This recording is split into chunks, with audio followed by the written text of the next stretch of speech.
Have you ever wondered what really happens when someone goes missing on a cruise ship? It's the kind of thing most of us don't really want to put a whole lot of thought into, but it's a question that can't be ignored. From the moment someone vanishes, a series of responses are triggered, but the process isn't always what you'd expect. Today we're diving into the chilling reality of missing cruise passengers, the stories, the protocols, and the secrets most cruise lines would rather not advertise. Whether you're a seasoned cruiser or planning your first trip, this is something every passenger should know. Hey y'all, I'm Evan with Family at Sea, where we help make every cruise unforgettable. In today's video, we're exploring a chilling question most cruisers never really think about. What happens when someone goes missing on a cruise ship? In this video, we're going to cover how the cruise lines respond when a passenger vanishes, the legal and investigative challenges behind these cases, and what you can do to stay safe on your next voyage. Stick around to uncover the truth about these rare but haunting events and how they might affect you as a cruiser. If you're ready, I am. Let's go. On average, only one passenger in a million will go overboard during a sailing, and many of these incidents are intentional. However, there are rare cases where passengers go missing under mysterious circumstances without clear evidence that they went overboard. One such example involves Ariel Marion, a 21-year-old girl from Tennessee who disappeared in 2012 while aboard a Lure of the Seas. She told her family she was heading to the pool, but she was never seen again. Another passenger reported someone or something brushing them as they fell from a higher deck, but searches came up empty. What makes this case even more unsettling are the earlier interactions Ariel had with certain crew members, raising questions about foul play. Her family was left with more questions than answers, frustrated by what they felt was a lack of urgency in the cruise line's response. Another case involves Annette Meisner, a 37-year-old passenger on a Princess cruise ship back in 2004. CCTV footage last captured her in a lounge area, visibly distressed and alone.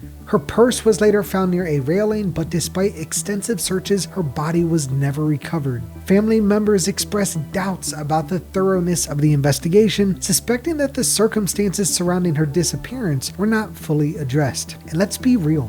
Hearing stories like this, you're probably wondering, how do people just vanish on a cruise ship? I mean, it's not exactly a sprawling city where someone could just blend right in, right? These cases may be rare, but they serve as sobering reminders that even in what's supposed to be a safe, controlled environment, things can and sometimes do go wrong. But here's the thing, as haunting as these stories are, they're only part of the equation. What happens next after someone goes missing is just as important, and the truth about cruise line responses may just surprise you.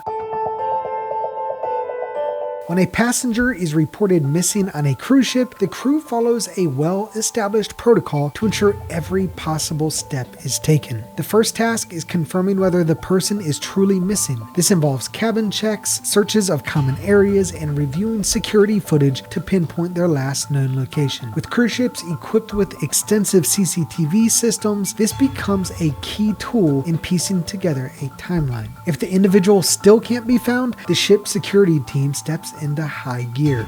In some cases, a public announcement might ask the person to report to guest services or encourage passengers to double check their cabins. Meanwhile, the crew conducts thorough deck-by-deck searches, ensuring that no area is overlooked. Some modern ships take this a step further with manned overboard detection systems. Using advanced sensors and cameras, these systems can instantly alert the bridge if someone falls into the water, allowing for quicker responses. While not yet standard across the industry, manned overboard technology represents an important step forward in passenger safety. If an overboard situation or foul play is suspected, the captain coordinates with maritime authorities such as the U.S. Coast Guard or local officials depending on the ship's location. Search and rescue teams, including helicopters and boats, may be deployed to maximize the chances of finding the missing person. However, challenges like weather and distance from land can make these efforts incredibly difficult. In fact, less than a third of all people that fall overboard are ever seen again. For families on board, the cruise line's care team provides vital support.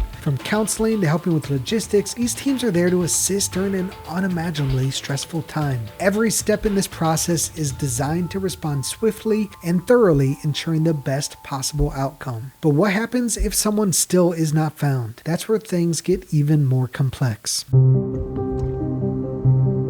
So what happens when every search effort fails? It's a question no one ever wants to face, but for the loved ones of missing passengers, it's a devastating reality. If the missing passenger isn't found on board, the cruise line immediately shifts its focus to alerting local authorities at the next port. This involves turning over crucial evidence like CCTV footage, crew and passenger interviews, and any personal belongings left behind. For the crew, the goal is to provide as much information as possible to assist in the investigation. But here's something most passengers don't realize. Unless the ship's schedule is significantly impacted, it will often continue its voyage after all the search efforts are exhausted. For the family, this can feel incredibly jarring. Imagine trying to enjoy a vacation while a fellow passenger's loved ones are living through their worst nightmare.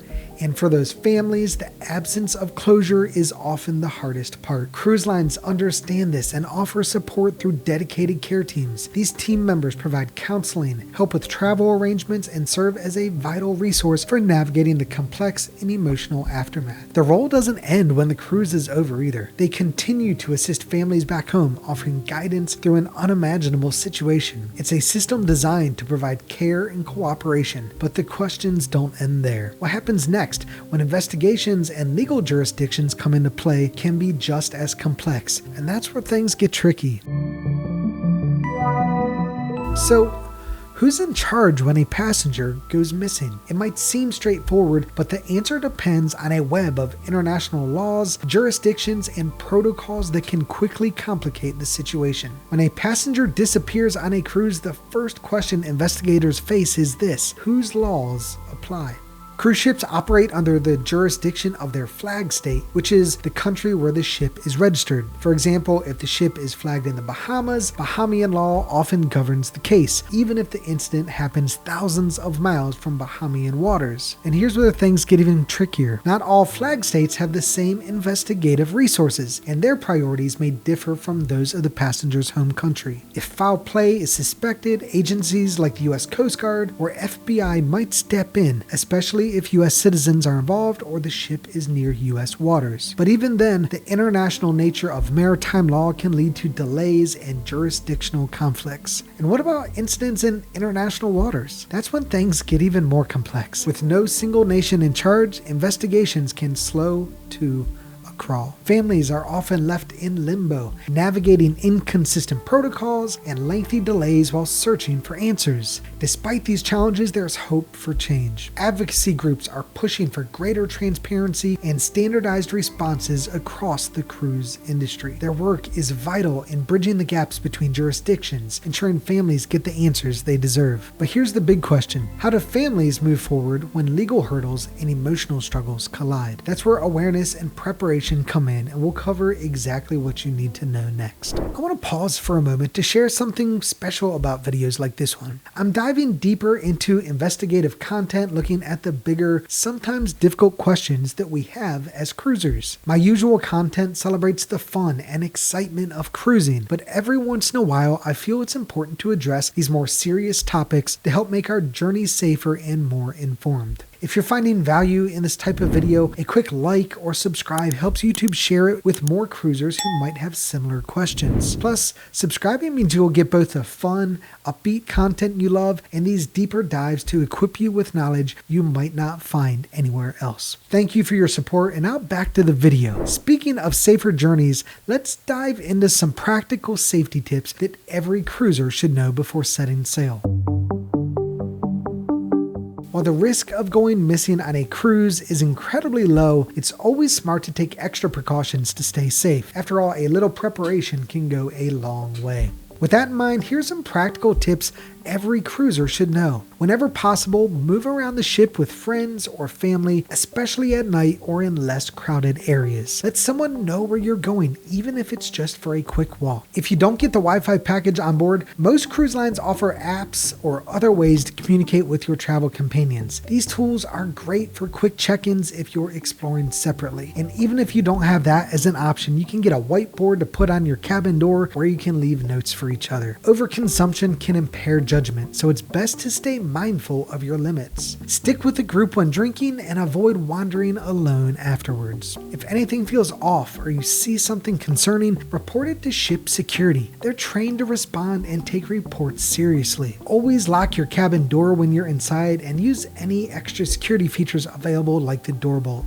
Keep valuables in the room safe and avoid leaving personal items visible. Familiarize yourself with the ship's layout early in the trip. Knowing where exits, staircases, and main gatherings are located can be helpful in emergency. By following these tips, you'll not only feel more secure, but also be able to fully enjoy your cruise with peace of mind. And remember, safety doesn't mean paranoia. It's all about being smart and prepared. Understanding what happens when someone goes missing is just one glimpse into the hidden world of life at sea. But there's so much more happening behind the scenes that cruise lines would probably rather you not know. From wild crew parties to shocking stunts pulled by passengers, my next video dives into untold stories straight from the crew. Click the video above to uncover the secrets most cruisers never hear about. You won't believe what really happens behind the scenes. As always, thank you for watching, and until next time, may your seas be smooth and your horizons wide.